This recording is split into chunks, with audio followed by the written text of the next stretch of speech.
Casey, would you like to lead off with some of your initial comments now about issues of Aboriginal success in the city, barriers and solutions? I think when we look at our people and seeing what the barriers are, there's one glaring barrier that strikes all of us: racism, discrimination, stereotyping. People failing to understand who we truly are,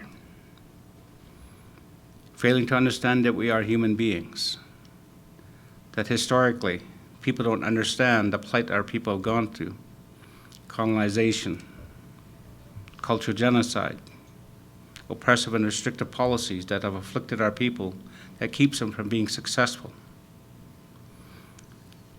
As Sir John Macdonald and Duncan Campbell Scott had instituted the residential school as being mandatory, key words that came out of that was to kill the Indian in a child.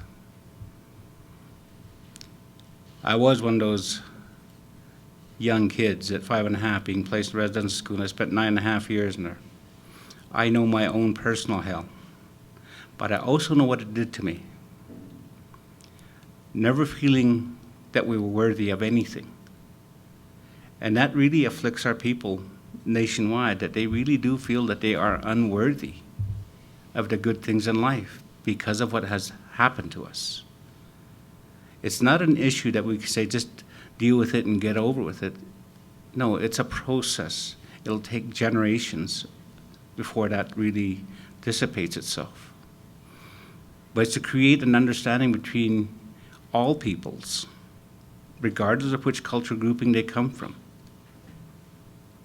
If we are going to address these issues that you've been going around the tables for, is to address it from a state of being a human being. That's what we all are. There are no black, red, or yellow people in this room. We all have different cultural groupings that we come from. And when we can accept that you're not white, and I'm not red, and you're not black, and he's not yellow, that we are human beings who are looking for a place in the world to put us into a state of well-being just for a moment. After all, the gift of life is but a mere speck of light for a brief moment in time.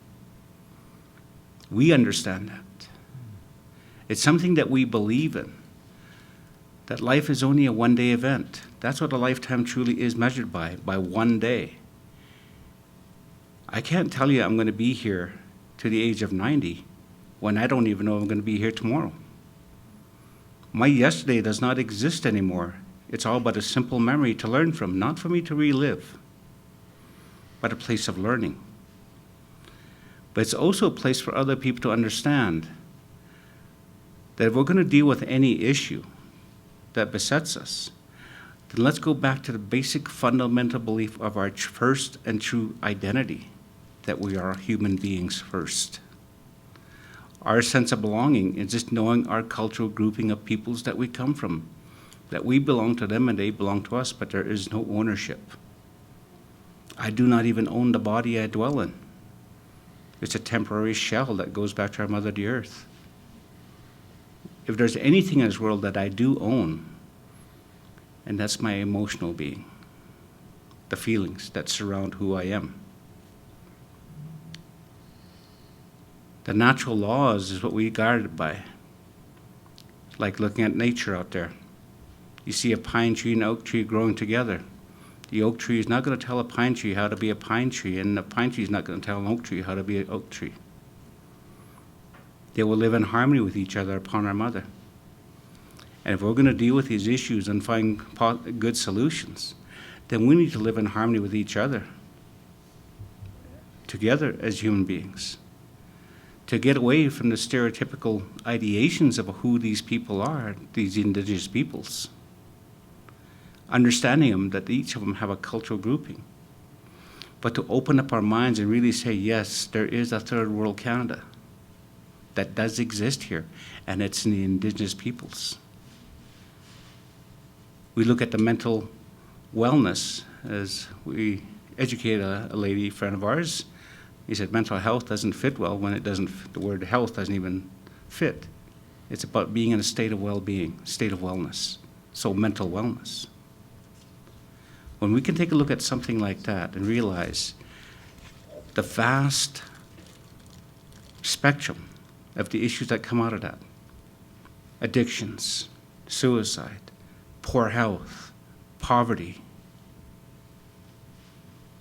you really start opening up a scope, open up a lens to what's really happening.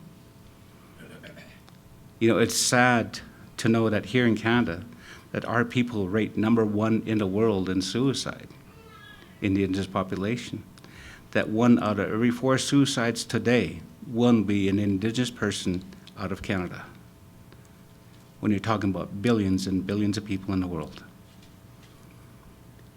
The lack of understanding, the lack of people looking to go out there and really do some personal research on who these people are and to accept them for what they are.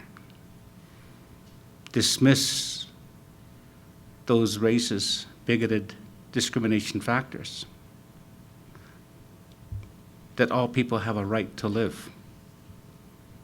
All people have a right to thrive and to be successful.